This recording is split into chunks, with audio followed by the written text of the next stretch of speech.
Ce dont j'aimerais vous parler aujourd'hui, c'est plutôt vos devises d'énergie. Ce que je veux dire par votre compte en banque d'énergie, c'est le compte en banque d'énergie que vous avez, l'énergie qui est disponible. Parce que dans le EM, vous avez peu d'énergie, des niveaux limités d'énergie qui sont disponibles. Alors, je vais vous montrer comment gérer ça le mieux possible pour ne pas connaître d'exacerbation des symptômes. Dans le cadre de ça, j'aimerais parler de l'importance de la stabilité du tronc. Combien ont parlé de la stabilité centrale, la stabilité de la base, la stabilité du tronc? Combien de personnes connaissent ça? Levez la main si vous comprenez ce que ça veut dire, la stabilité du tronc, la stabilité de la base. Une personne, deux, trois, pas beaucoup de personnes qui ont compris ce que c'est que la stabilité. Bon, vous allez apprendre quelque chose de nouveau aussi.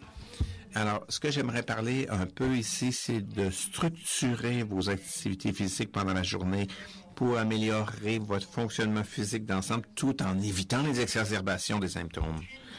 Et je vais vous donner 10 trucs pour conserver l'énergie. Je suis sûr que si on se met à ça collectivement, vous pourriez en ajouter beaucoup de ces petits trucs. Mais je vais vous donner 10 trucs, 10 conseils, des choses que vous pourrez utiliser comme exemple tout au long de la journée pour trouver différentes façons de conserver votre énergie. Alors, j'aimerais commencer par vous parler un petit peu des devises d'énergie ou des comptes en banque d'énergie. Autrement dit, comment vous produisez votre énergie physiologiquement, métaboliquement, et une des façons de produire l'énergie, c'est par la production anaérobique.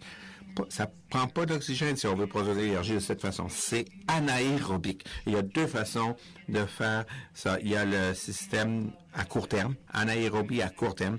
Si vous ne reconnaissez pas ce monsieur, là, comme vous voyez, il est peut-être employé maintenant, mais en tout cas, c'est un sans-emploi, un chômeur, un ancien corps arrière de la NFL Football League. Il s'appelle Tim Tebow. Et il fait un commercial ici. Il n'est pas en train de sauver des chiots d'un incendie. En réalité, là, c'est juste une annonce. Mais s'il y avait une alarme de feu ici, là, si vous deviez sortir d'ici rapidement, ça, c'est le genre d'énergie qui va vous faire sortir de votre chaise pour passer à travers la porte, n'est-ce pas? C'est disponible tout de suite. C'est tout empaqueté dans vos cellules. C'est prêt à être libéré au besoin. C'est de l'énergie très courte. Ça reste pas pendant très longtemps. Avant que vous aurez besoin de vous reposer, récupérer et ravitailler votre énergie. Mais c'est une forme d'énergie d'urgence que vous avez. Pas juste pour les urgences, pour les détentes rapides d'énergie. Vous pouvez faire ça, je vous ai pas mal bon, j'en suis sûr. Des petites dépenses d'énergie. La deuxième forme de compte en banque que vous avez, c'est un autre compte en banque, c'est de l'énergie anaérobique, un autre système qui produit de l'énergie anaérobique à plus long terme. Si vous vouliez faire de l'exercice vigoureux, du marathon, peut-être monter les escaliers pendant 1 minute ou 45 secondes, ça, c'est le genre de système de production d'énergie qui va carburer l'énergie nécessaire. Vous comprenez? C'est plus long terme, ça. Et puis, ça brûle aussi, ça s'épuise et il faut récupérer. Et pour récupérer, il faut diminuer votre production d'énergie pour permettre à votre système de production d'énergie de récupérer. Troisième type d'énergie, ça c'est la dernière, c'est votre système de production d'énergie aérobique cette fois-ci. C'est là où vous avez votre énergie actuellement. C'est ça qui est en train de donner le carburant du fait que vous écoutez la présentation, vous êtes assis, tout ça. Vous êtes tous aérobiques actuellement. Mais si je vous testais, je trouverais que certains parmi vous, surtout si vous avez, l'encéphalopathie myalgique, vous ne serez pas tellement aérobique. Vous êtes peut-être en train d'utiliser un de ces deux systèmes de production d'énergie juste pour rester assis. C'est pas bon. Parce que je vous l'ai dit, c'est juste un système à court terme. Ce système aérobique, lui, est à beaucoup plus long terme. Il dure beaucoup plus longtemps. C'est l'énergie qui est produite pour les gens qui sortent, qui vont faire du jogging, qui vont marcher longtemps, qui vont faire de longues promenades. C'est ça qui donne la puissance, le carburant à ces personnes-là, sans problème. Mais si vous avez, à moins que vous ayez le syndrome de fatigue chronique, là, ce système ne marche pas comme il le désirait. On ne sait pas pourquoi là. Je suis désolé, on ne sait pas pourquoi il ne dure pas autant. Mais ce qu'on sait, c'est que ça marche pas bien chez les personnes qui ont l'encéphalomyélite myalgique. Ils se récupèrent pas aussi bien. Ce qu'on sait, c'est que votre système marche pas très bien. Un de vos gros systèmes de production d'énergie, autrement dit, ne marche pas tellement bien quand vous avez l'encéphalomyélite myalgique. Si vous allez faire de l'activité physique, il va falloir en récupérer. Quelles sont les seules options que vous avez pour vous récupérer? Autrement dit, comment allez-vous donner le carburant à votre corps si ce système de production marche pas bien? Vous allez prendre l'anaérobique, vous allez switcher à l'anaérobique. C'est ça qui va arriver. Et si c'est tout ce qui vous reste, c'est ça que vous allez utiliser. Mais vous savez que quand vous utilisez ce système d'énergie, ça s'épuise assez vite parce que c'est pas des systèmes qui sont conçus pour être à long terme. Commencez à comprendre un peu le problème, le défi que vous avez à relever ici. Ce qu'on ne veut pas faire, ce qu'on ne devrait surtout pas faire des patients qui ont l'encéphalomyélite myalgique, ça serait d'essayer d'augmenter leur système d'énergie aérobique. Mais c'est ça que les thérapies par l'exercice essayent de faire. C'est pas la bonne solution. Votre système aérobique marche pas bien actuellement. Alors, il faut éviter ces exercices avec effort. Alors, il faut trouver plutôt des façons de conserver l'énergie et utiliser le petit peu d'énergie aérobique que vous pouvez produire, puis empêcher les exacerbations de symptômes qui se produisent quand vous essayez d'exiger trop de production d'énergie par des moyens aérobiques. Voici des données de Stacy Stevens. Stacy Stevens est une patiente. Elle a l'encéphalomyélite myalgique. Elle est très fonctionnelle. Elle est physiologue de l'exercice. Elle est fondateur de la fondation WorkWell en Californie. Et elle a fait de la recherche. Elle fait de la recherche sur l'encéphalomyélite myalgique depuis plusieurs années. Et c'est elle qui a eu le protocole de test de 2 jours. Si vous connaissez ce protocole de 2 jours d'exercice. Les données qu'on regarde ici proviennent de 30 patients qu'elle a testés. Et très simplement, ce qu'elle montre, c'est sur le tapis roulant, quand on fait un test d'exercice, ici, là, qui dure 5 à 10 minutes avec des gens qui ont l'encéphalomyélite myalgique. 30 patients avec l'encéphalomyélite, 75% de ces 30 patients ont pris 3 jours ou plus à se remettre de ces 15 minutes. Si je fais exactement le même exercice avec une personne en santé, il serait parfaitement récupéré la journée d'après. Il pourrait reproduire ça chaque jour. C'est parce que notre système aérobique fonctionne normalement. Alors, vous êtes tous familiers avec ce terme, le malaise post-exercice, post-effort, malaise d'après l'effort. Je n'ai pas besoin de le définir, ce malaise d'après l'effort. Vous avez tous conçu, malheureusement, vous avez tous vécu ce genre de malaise. Mais on n'aime pas dire le mot fatigue. Quelquefois, je suis obligé de dire le mot fatigue. Mais j'ai quelqu'un qui m'a écrit une fois et qui m'a dit, écoutez, j'ai regardé le mot malaise dans le dictionnaire Webster's, malaise. Et, oups. Si vous êtes censé prendre des décisions sur l'encéphalomyélite myalgique, vous ne devrez pas être obligé de regarder ça. Quelquefois, je dois utiliser le mot fatigue. C'est pas vraiment de la fatigue, comme vous le savez. C'est pas la fatigue extrême, parce que ça couvre souvent d'autres systèmes, comme des maux de tête, une exacerbation de la douleur, déficience cognitive, une difficulté à exercer des nausées, des malaises, des problèmes de température, etc. Problèmes cognitifs. M. Bateman, c'est quelqu'un qui traite les patients encéphalomyélite myalgique. Dans l'Ouest, elle travaille des fois avec Stacy Stevens. Et on dit qu'elle a dit que le fait de traiter le malaise post-effort, une fois qu'il s'est produit, est beaucoup plus difficile que de le prévenir. C'est pour ça que je vous parle de façon de prévenir ce malaise d'après effort, d'après l'exercice. Et la stratégie numéro 1, c'est d'être préventif.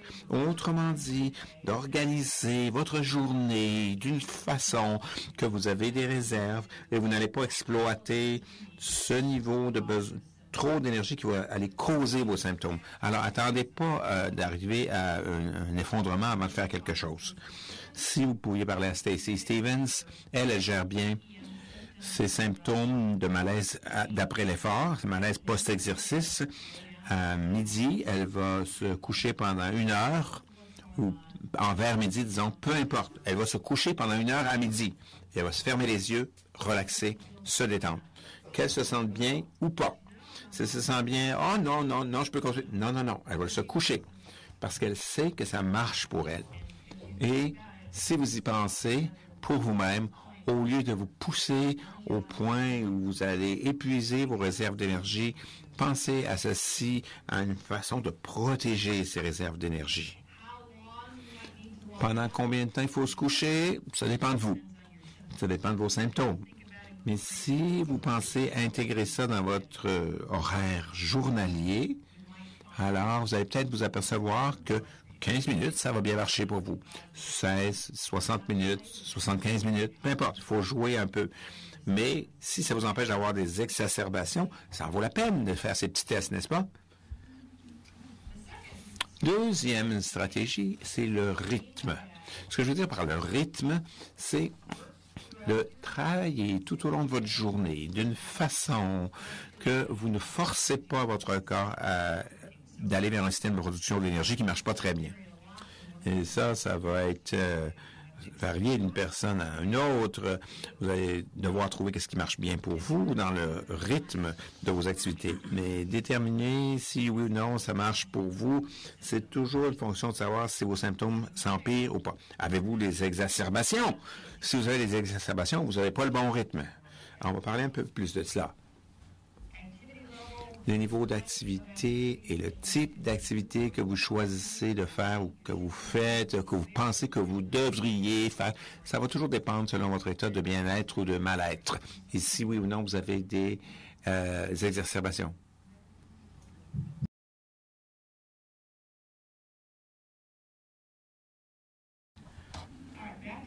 Bon, revenons au rythme.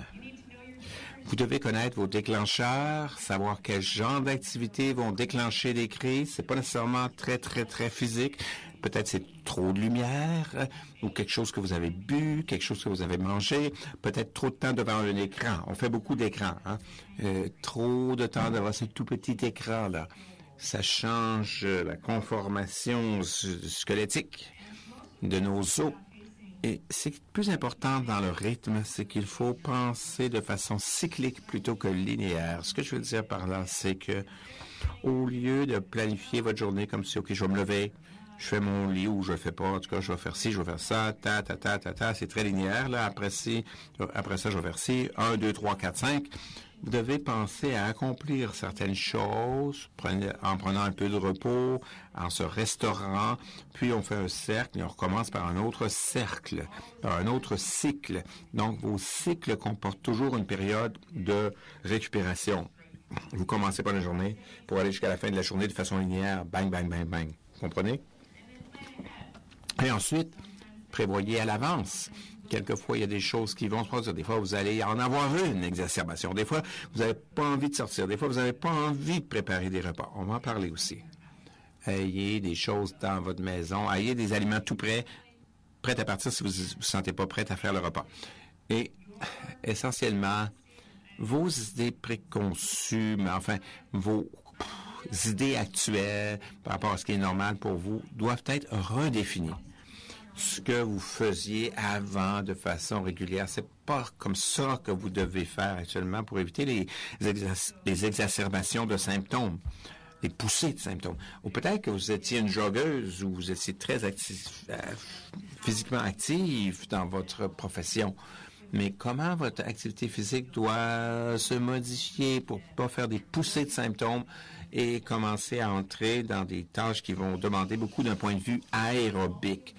Alors, on se concentre sur ce qu'on appelle la qualité de vie et utiliser vos poussées de symptômes comme étalon de mesure. Autrement dit, comment je gère, si je gère ma journée de telle et telle façon, je me sens pas bien, ça ne marche pas. OK. Voici Stacy, elle est juste là. Stacy Stevens qui travaille avec une de ses clientes.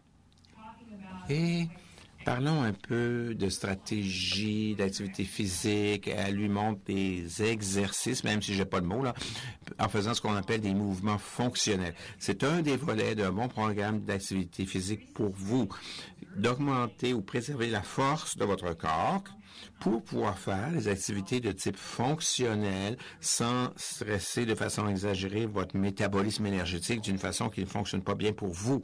Alors, le but de votre activité physique, de votre stratégie, devrait être d'améliorer la portée de vos mouvements, l'ampleur de vos mouvements. Autrement dit, quand on vieillit, on perd de la flexibilité et on doit tous se battre contre ça, mais particulièrement si vous avez de la douleur, quelquefois ça peut être atténué en faisant des étirements, des exercices de type étirement, ampleur de mouvement, qui vont réallonger les muscles parce que la douleur est contractante et épuisante. Ça resserre les muscles et ça vous épuise.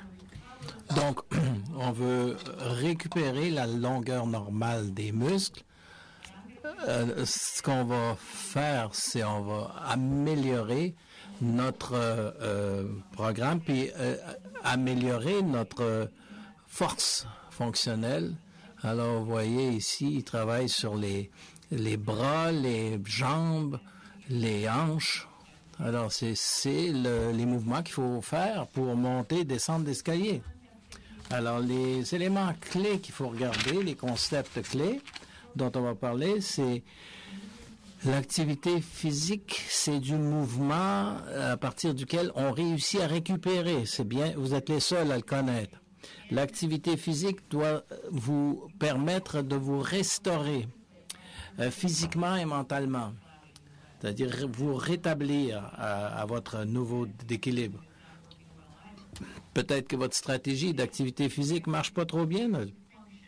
Faire correspondre votre programme d'activité physique à la fonction que vous voulez faire. Il faut se focaliser là-dessus, selon ce qu'il vous faut pour aller chercher l'énergie que ça vous prend.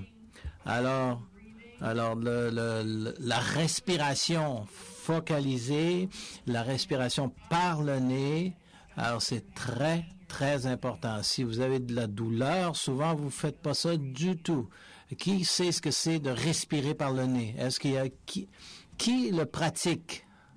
Alors, est-ce que vous pouvez le décrire? Alors ici, je fais preuve de une vérification, c'est de respirer par votre nez. Par le nez, 4 secondes inspiration, 8 secondes expiration, puis vous pouvez fermer les yeux. Puis ça vous permet de vous rétablir. Quand vous avez de la douleur, ça c'est quelque chose que vous avez tendance d'arrêter de faire, parce que la douleur, c'est quelque chose d'inconfortable et qui provoque la fatigue, et puis c'est possible. Donc on arrête de respirer. Et faire de la place pour de l'activité physique structurée en éliminant autre chose dans la journée. Attendez-vous pas à avoir à ajouter ces éléments-là dans votre journée. Il y a des choses qu'il faut éliminer. C'est un échange.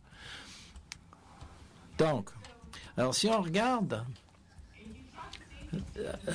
si on parle à Stacy Stevens, qui a travaillé avec de nombreux patients pour améliorer leur fonction physique, alors voici les 4 étapes. Ça pourrait être les étirements avec les étirements avec la formation de l'entraînement sur la résistance. Ça peut prendre 3 mois, ça peut prendre 6 mois, ça peut prendre 6 semaines. C'est selon la personne. C'est quelque chose qui ne prendra pas 2 semaines. Par contre, si je travaillais avec quelqu'un en santé, c'est quelque chose qu'on pourrait faire sur 1 semaine ou 2, puis on passerait à autre chose. D'ailleurs, le protocole serait très différent. Mais avec quelqu'un qui a l'encéphalomyélite myalgique, là, il faut essayer de surmonter la difficulté des muscles constipés, des muscles serrés, et voilà. Et si on parle ça, alors la stabilité centrale, centrée, pour conserver l'énergie. Puis ça, c'est énorme pour tout le monde, et c'est très important pour les athlètes. Et on vient juste de commencer à s'y intéresser. Alors, ça fait 15 ans à peu près qu'on s'y intéresse. Alors, je viens d'Ithaca, New York. L'équipe à l'université est pleine de joueurs de hockey canadiens.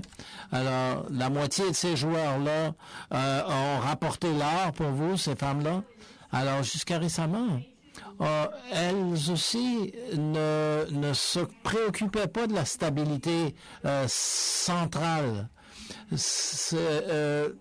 Alors, l'instabilité provoquée par l'absence de cet équilibre-là, de cet effet de centrage, elles n'étaient pas les championnes qu'elles sont devenues.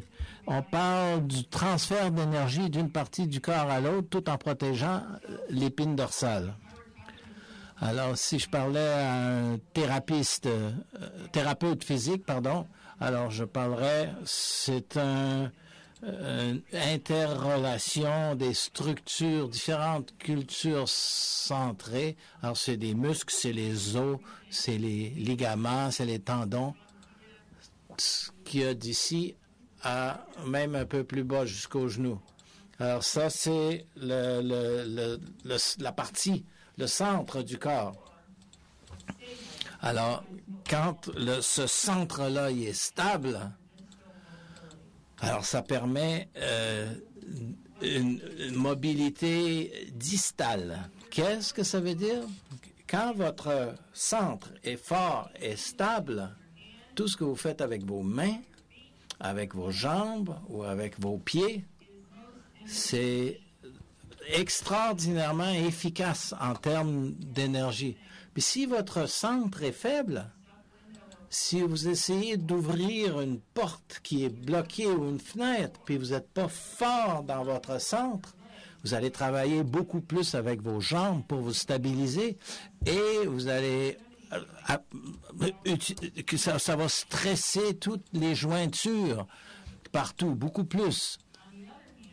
Mais par ailleurs, si votre centre est fort et stable, alors vous avez un tout petit geste à faire et voilà, et l'énergie est contenue dans votre centre. Je vais vous donner un exemple de ça dans une minute et je vais vous montrer de quelle manière vous pouvez aller chercher les capacités de votre centre pour en arriver à ça.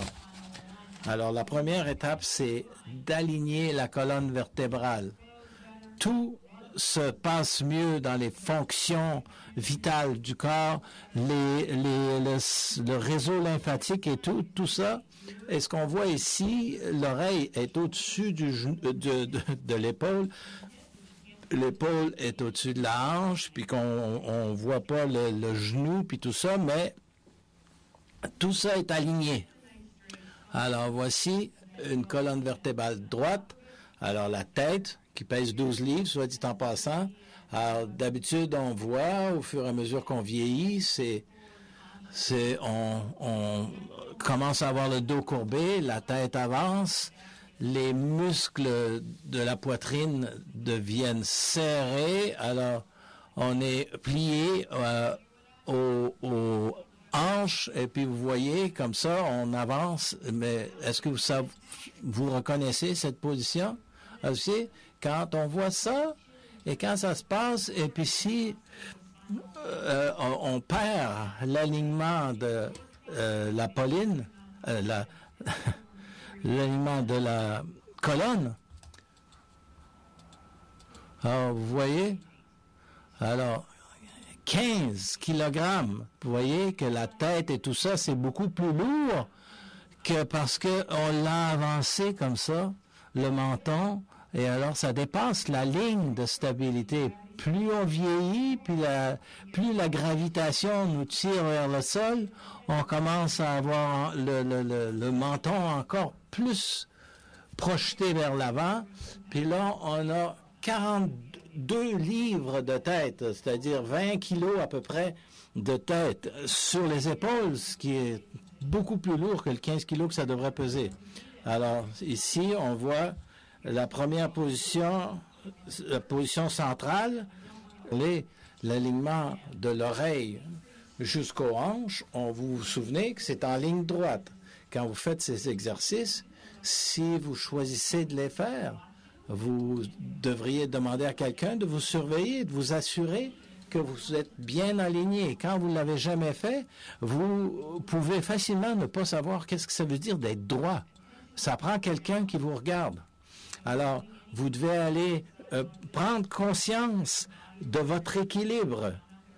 Alors là, je vais vous dire non, travaillez pas avec des poids, ça c'est inutile. Alors, vous devez répéter beaucoup. Ils peuvent être courtes, chacune de vos activités, 5 secondes. Et puis, vous relaxez, et puis vous les répétez. De cette manière-là, les muscles de votre centre vous répétez vos exercices, puis vous êtes de plus en plus droit. Vous utilisez, par exemple, en marchant, les muscles des jambes à répétition à force de marcher. C'est ça. Vous devez continuer de répéter l'exercice. Alors, il suffit de se reposer entre les mouvements. Vous n'utilisez pas des poids. Non, vous n'avez pas utilisé des poids. Quand vous êtes fatigué, vous vous arrêtez. Il faut s'arrêter. Si vous ne le faites pas comme il faut, vous êtes mieux de ne pas le faire. Et évidemment, c'est important d'éviter tout exercice qui vous provoque la douleur.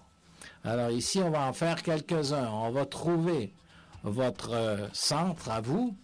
Et quand vous décidez de faire ça, si vous décidez de le faire à la maison, vous allez faire une respiration par le nez, que vous allez descendre dans votre estomac, puis vous allez vous oxygéner de cette sorte-là. C'est ce que je vous ai dit auparavant, puis ça vous aide beaucoup si vous éprouvez de la douleur, parce que la douleur, ça contracte les muscles, ça les resserre, le sang y arrive moins facilement, les muscles sont désoxygénés, et puis votre douleur est augmentée. Alors, il faut forcément trouver des façons d'améliorer le flot sanguin vers vos muscles. Alors, est-ce que vous êtes prêts? Bon, on commence. On va d'abord commencer en faisant une contraction par la base de votre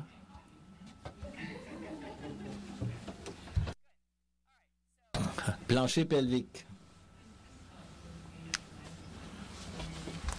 Ah ouais? Bon, alors ça, c'est drôle.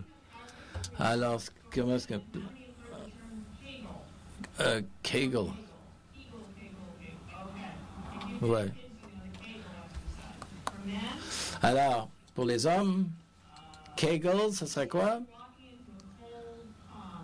Imaginez-vous que vous êtes en train de rentrer dans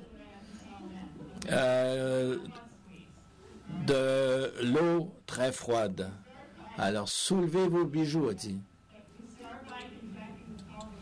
Alors, vous commencez en contractant le plancher pelvien.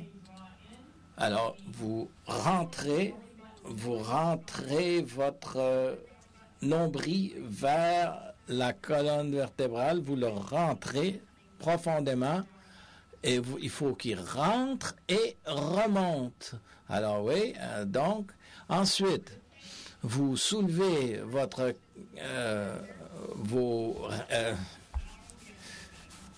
vos côtes. Alors, bon, alors fait une contraction pelvienne et les gens se penchent vers l'avant, mais non, il faut qu'ils soient droits. Alors, la cage thoracique, oui, en effet, vous la remontez. Alors, on sent tout de suite, là, souvent, les gens remontent les épaules dans ce mouvement-là. Alors, on voit que les omoplates doivent être poussées vers le bas. Alors, la tête qui avance, alors on ramène le menton en arrière. Alors, donc, on commence de la base de votre centre, qui est finalement la base pelvienne. Et vous la contractez. C'est la première étape à la stabilisation de votre centre. Et si vous imaginez que ce centre-là, c'est une canette de jus, alors vous pourriez l'écraser. Si vous enlevez la base, vous coupez la base. Il faut penser que votre base pelvienne, ça vous prend ça comme pour vous supporter. Alors, vous voyez la base, la tour de Pise qui penche déjà. Alors, votre base, c'est la base pelvienne sur laquelle tout repose. Alors, si vous commencez au début, puis vous descendez jusqu'à votre base pelvienne, à ce moment-là, quand vous contracter votre base pelvienne. Alors, on parle des Kegel, on dit soulevez vos bijoux. C'est pas de serrer vos fesses. D'habitude, c'est ce que vous faites, messieurs. Alors, on va aller plus loin. Et si vous choisissez de vous mettre debout, vous pouvez vous sentir mieux. Vous pouvez être assis en faisant ça. Vous pouvez même être étendu. Alors, si vous voulez essayer de vous lever, on va faire l'exercice. On va faire quelques mouvements pour vérifier si vous pouvez identifier clairement votre base pelvienne. Alors, donc, si vous vous levez, alors on va s'imaginer que votre base pelvienne est un ascenseur qui est dans la cave. Alors, il faut faire monter l'ascenseur au premier étage. Alors, pour les dames, alors vous faites un exercice de Kegel, puis les hommes, alors vous rentrez dans l'eau très froide, puis vous êtes rendu au premier étage. Alors là, vous vous rendez au premier étage. Vos contractions jusqu'au deuxième étage. Ça, vous redescendez au premier. Ne relaxez pas tout de suite. Sentez-vous bien à l'aise. Alors, vous montez au premier étage et relaxez-vous. Essayez de le faire 5 fois. Ça n'a pas besoin d'être très forçant, juste un peu. Et personne ne réalise que vous êtes en train de le faire. C'est ça la beauté de la chose. Si vous êtes capable de le faire, vous avez trouvé la base de votre base pelvienne de votre centre. Alors, vous avez identifié les muscles auxquels il faut penser au moment où vous quittez la chaise, quand vous vous penchez pour ramasser quelque chose. Alors, si vous utilisez des aspirateurs, puis ça, c'est les muscles qu'il faut contracter dans un premier temps, sans même le savoir ce que vous avez fait. Vous avez penché votre base pelvienne dans le bon sens. Alors, contracter, rentrer le bouton, voyons, Colin, rentrez le nombril à l'intérieur et remontez-le dans le corps, puis essayez de vous aligner. Si vous pouvez vous souvenir de la première étape et vous le faites au moment de vous lever de la chaise, au moment où vous décidez de quitter ici ou à n'importe quelle que soit l'autre activité physique que vous décidez de choisir, votre centre et l'énergie dont vous allez avoir besoin pour faire tous vos mouvements va être réduite. Je sais que ça, c'est comme du vaudou, mais en réalité, c'est tout à fait...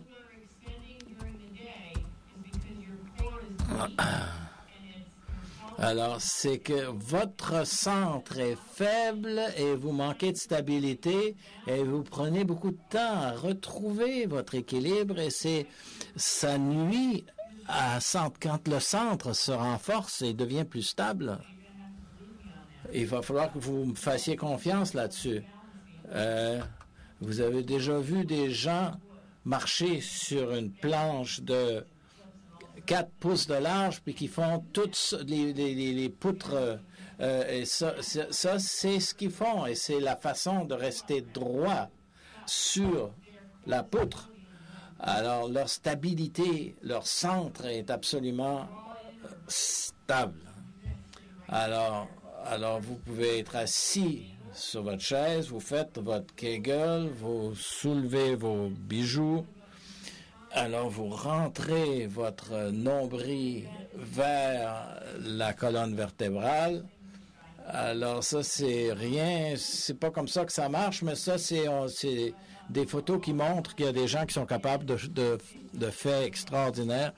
Quand je vous dis de rentrer votre nombril vers votre colonne vertébrale, voici. Alors, on rentre le ventre, elle est en train de rentrer son nombril vers la colonne vertébrale. Le dos n'est pas complètement plat. Alors, voici un autre exemple qui est un peu flou. Alors là, il faut monter sa cage thoracique. C'est comme un diaphragme. On ouvre la cage thoracique. Le diaphragme est comme un parapluie qui s'ouvre. Alors, il faut faire monter la cage thoracique. Alors, la fatigue a tendance à nous tirer vers le sol ou comprimer notre diaphragme, fait descendre notre cage thoracique, puis il faut utiliser les muscles en étirant notre colonne vertébrale et en l'ouvrant. Je dis aux gens, c'est comme de porter la cape de Superman. Alors, quand on mettait ça sur les épaules, puis quand on sentait comment la cape tirait un peu vers l'arrière, puis nous faisait nous tenir droit. Alors ça, c'est tout à fait vrai. Puis vous voyez comment il est droit quand même. Alors ici, voici un exercice pour accomplir cette chose-là. C'est un exercice de Superman. Alors vous êtes sur le sol et je vous recommanderais pas de faire ça. On le voit sur les feuillets qu'on vous a distribués. Vous pouvez commencer sur un seul bras. Alors, vous pouvez soulever une jambe à la fois. Puis la seule chose que j'aime pas, c'est que j'aimerais que la tête soit plus penchée vers le sol pour que l'oreille arrive mieux en ligne avec les épaules. Puis on voit qu'elle est assez forte. Elle a une bonne stabilité de son centre.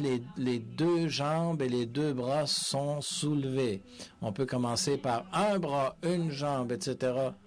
Alors, on peut commencer des paires diagonales.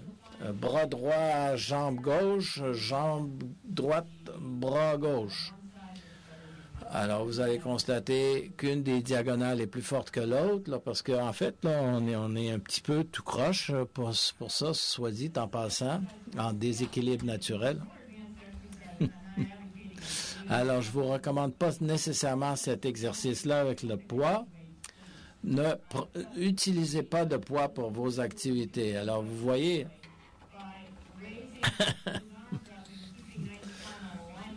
alors si on voit la colonne vertébrale bien alignée et ces omoplates commencent à descendre, se rapprochent et descendent, alors nos muscles de dos sont faibles et on a de la difficulté à demander à ces muscles-là de ramener les omoplates à l'endroit où il faudrait qu'ils aillent. Alors, c'est des choses qu'on fait plus de nos jours. Alors, nos bras sont vont généralement vers l'avant. Ça, c'est très important pour l'alignement de la colonne. Alors, si on parle de glisser les omoplates, de les rapprocher, alors il faut leur dire aux gens qu'il ne faut pas soulever les épaules pendant cet exercice. Alors voici, on voit le Superman, voici un autre exercice. Ne vous hissez pas sur le ballon. Vous pouvez faire ça à terre. Alors, et dans le document qu'on vous a remis, vous allez voir 4 exercices ici qu'on appelle des exercices de l'alphabet, l'Y, le T, le W, etc., et le I. Cette personne-là est couchée à terre avec aucun poids. Les bras sont à peine soulevés du sol. Alors, il utilise les muscles du dos de la façon requise pour pouvoir faire les exercices que vous voyez ici. Sans aucun équipement. Ce que vous voyez ici en bas, ça va vous aider à renforcer votre dos et améliorer l'équilibre et la force de votre centre. Alors, il utilise les muscles du dos de la façon requises pour pouvoir faire les exercices que vous voyez ici.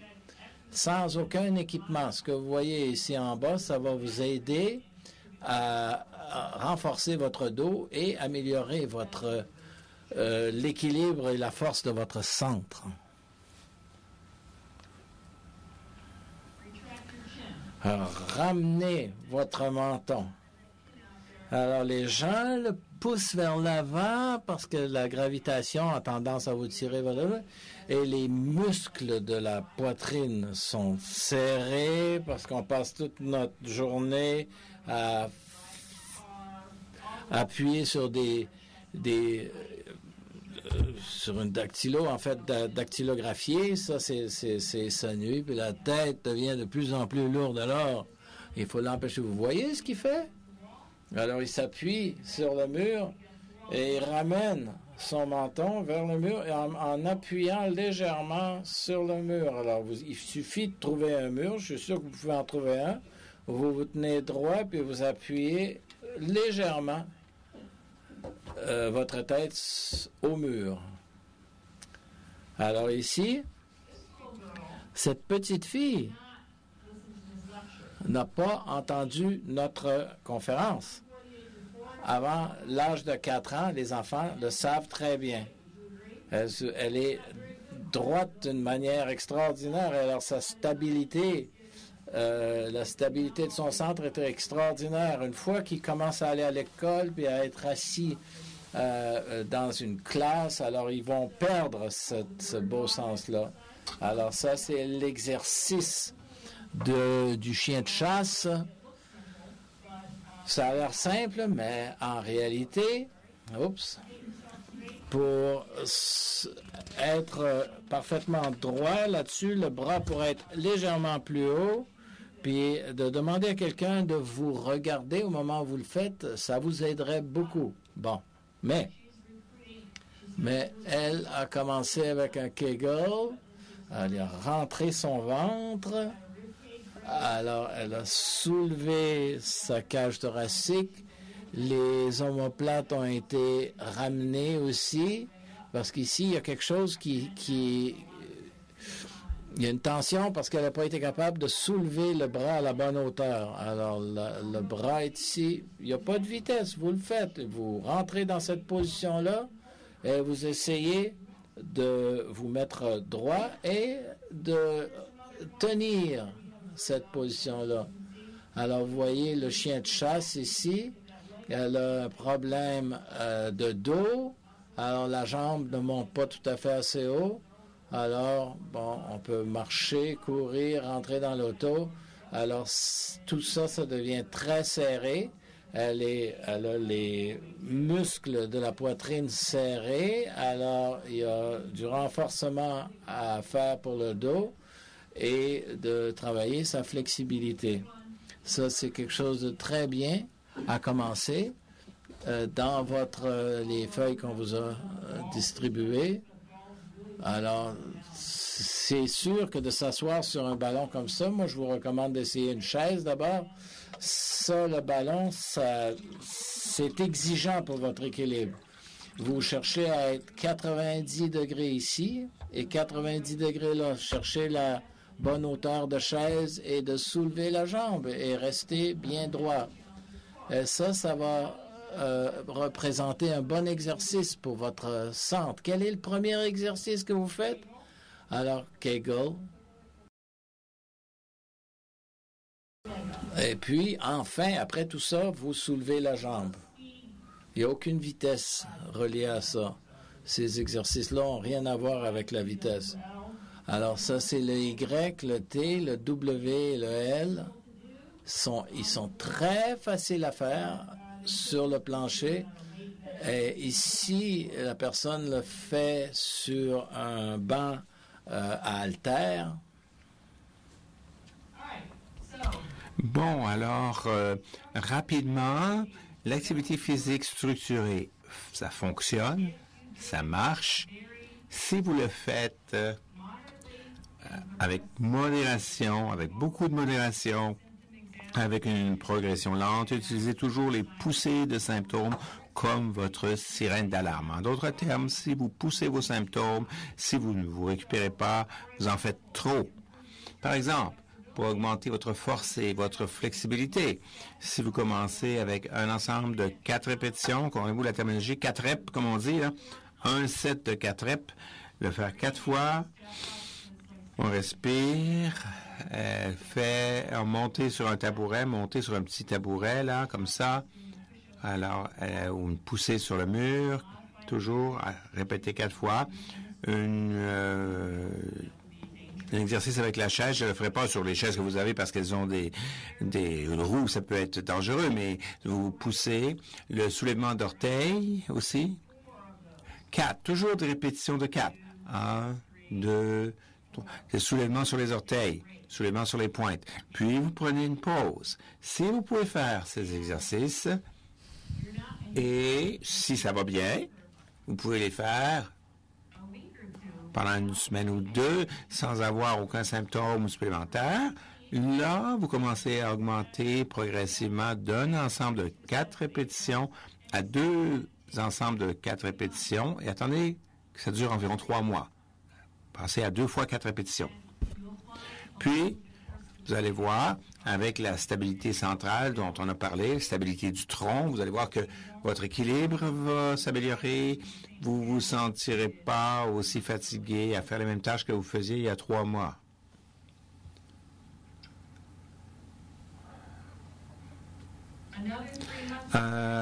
Trois mois après, vous commencez la prochaine étape. Si vous voulez commencer à ajouter des intervalles de marche, monter, descendre de marche, là, et graduellement augmenter ça. Commencez avec peut-être un ensemble de une marche ou une demi-marche, dépendant de votre point de départ. Puis, vous prenez une pause. Vous vous asseyez, vous vous reposez. Et après 3 mois, pendant les 3 mois, ce qu'on a trouvé chez une personne en général, c'est qu'il était mieux capable de faire des montées d'escalier ou les descentes sans exacerber ses symptômes. Bon, ça dépend de ce que ça peut faire à vos symptômes. Ça va vous donner une idée de combien de marches vous pouvez faire sans exacerber vos symptômes. Mais c'est là que vous devez commencer. Commencez avec ce que vous pouvez faire qui ne vous cause pas de problème. Et puis, vous partez de là pour augmenter progressivement. Ensuite, ce qui est très important pour vous aussi, c'est de porter un moniteur de fréquence cardiaque. Est-ce qu'il y a des gens ici qui ont passé par un exercice ou un test d'exercice cardio-pulmonaire? Vous savez peut-être c'est quoi leur seuil anaérobique. Ça, c'était une autre discussion. J'en parlais plus ce soir. Le seuil anaérobique. Mais vous allez voir ce seuil avec le moniteur de fréquence cardiaque.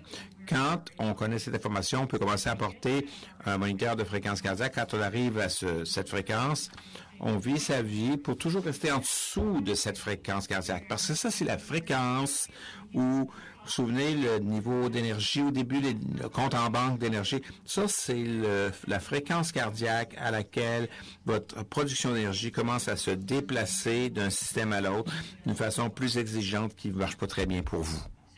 Donc, il ne faut jamais dépasser cette fréquence. Il faut rester en dessous de cette fréquence. Ça veut dire que vous montez un palier, vous asseyez, puis vous montez le palier. Ben voilà, c'est ça. C'est ce qu'il faut faire. Si votre fréquence seuil est de, par exemple, 90 battements minute, et si vous commencez à vous brosser les dents, vous arrivez à 95 battements de cœur par minute, vous devez vous asseoir pendant que vous brossez vos dents. Aussi simple que ça. Voilà. Ce sont des choses qui ne coûtent pas cher. Si vous mettez Heart Watch sur Google, vous pouvez les acheter pour 40 $. Si vous voulez en acheter une, prenez une qui a un beeper de bas et un beeper de haut. Ça veut dire que quand votre fréquence arrive à un certain niveau, le beeper va marcher et ça va vous dire, OK, c'est le temps de t'asseoir, là. Si vous avez pas fait de test de fréquence cardio-pulmonaire, votre guide, ça va devoir être vos symptômes. Autrement dit, quelle fréquence cardiaque pouvez-vous maintenir? Ça va être variable, je ne vais pas vous donner de chiffres là, mais quelle fréquence cardiaque pouvez-vous maintenir qui n'empire pas vos symptômes? Une façon de commencer à trouver cette fréquence sans faire de test d'exercice, c'est de garder un journal de bord.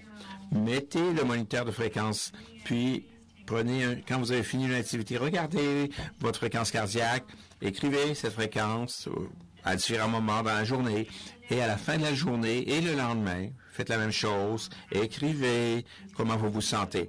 Est-ce que vos symptômes ont empiré? Est-ce que vous avez rien exacerbé? Est-ce que vous avez des poussées? Peut-être que vous fonctionnez à cette fréquence cardiaque correcte pour vous. Votre production d'énergie va bien dans cet intervalle. Mais si vous faites une activité qui fait en sorte que votre fréquence devient un peu plus élevée et le lendemain, vous avez une exacerbation, une poussée de symptômes ou pendant la nuit, là, il faut rester en bas de cette fréquence cardiaque. Comprenez? Tout le monde, vous me suivez? Oui? OK. Alors, on espère qu'avec le temps, ce que vous allez constater, si vous faites ça graduellement, progressivement, vous allez vous apercevoir, on l'espère, que vous améliorez votre qualité de vie, vous allez avoir un meilleur sentiment de contrôle et vous n'allez pas avoir, on l'espère, ces espèces de montagnes russes, de poussées de symptômes, puis effondrement de fatigue. Vous savez de quoi je vous parle, n'est-ce pas? La fameuse montagne russe. Pensez toujours à la conservation de l'énergie. Alors, très rapidement, est-ce que j'ai 2-3 minutes de plus? Oui, oui. Très rapidement, maintenant, 10 conseils pour la conservation de l'énergie. C'est pas ceux-là, mais ça s'en vient, ça s'en vient. D'abord, on a parlé du rythme, de prendre des pauses repos pour faire que tout soit circulaire et cyclique. Pensez à la façon dont vous gérez votre corps.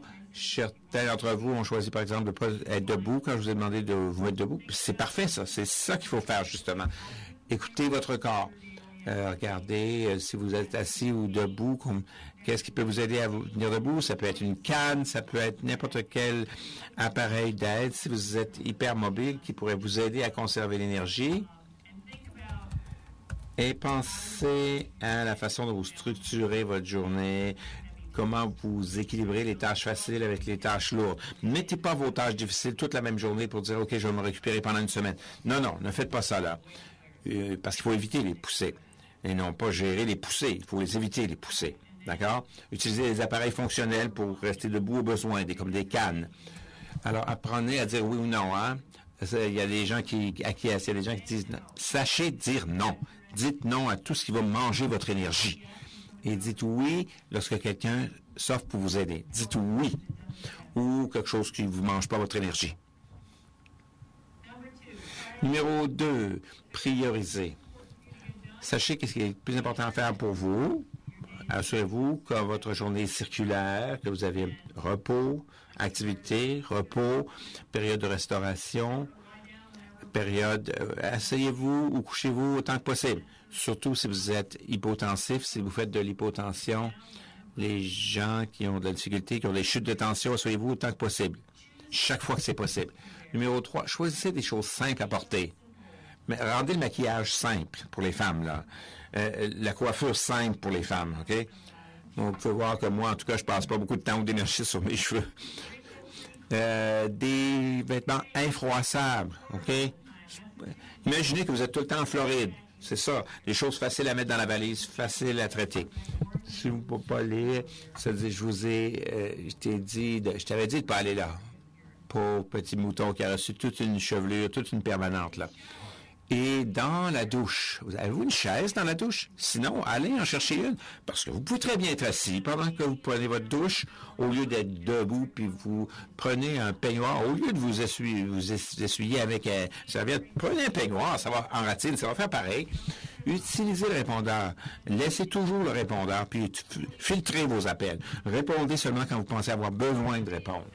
Combien parmi vous ont un panier ou un sac à dos que vous avez avec vous la plupart du temps, même chez vous à la maison? Vous pouvez mettre votre cellulaire, vos Kleenex, vos mouchoirs, tout ce que vous voulez transporter, que vous n'êtes pas obligé de chercher vos lunettes que vous ne pouvez pas trouver. On met tout dans le panier.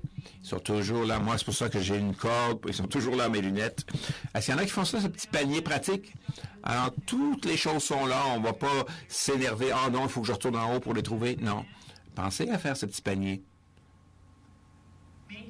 Faites votre lit pendant que vous êtes dedans. C'est simple, ça se fait. On peut faire son lit pendant qu'on est encore dedans. Ou faites-le pas du tout. Ce qui est aussi assez simple. Hein, on ne peut pas avoir plus simple. Ou, chaque fois que c'est possible, il y a des journées où vous ne voulez pas faire la cuisine. Bon, dans mon cas, c'est la plupart du temps. J'ai pas l'encéphalomyélite myalgique, mais j'ai beaucoup de choses à faire, je suis bien occupé, mais en tout cas, choisissez des recettes que vous pouvez réutiliser tout le temps. Mettez ça au frigo, puis refaites ça. Par exemple, il y a du poulet, vous pouvez faire une salade de poulet, mettre ça dans de la laitue, du thon dans une salade, ça va très bien aussi. Des choses simples à faire. Parking pour handicapés. Est-ce qu'il y en a qui ont leur vignette d'handicapés? C'est ça qu'il faut faire.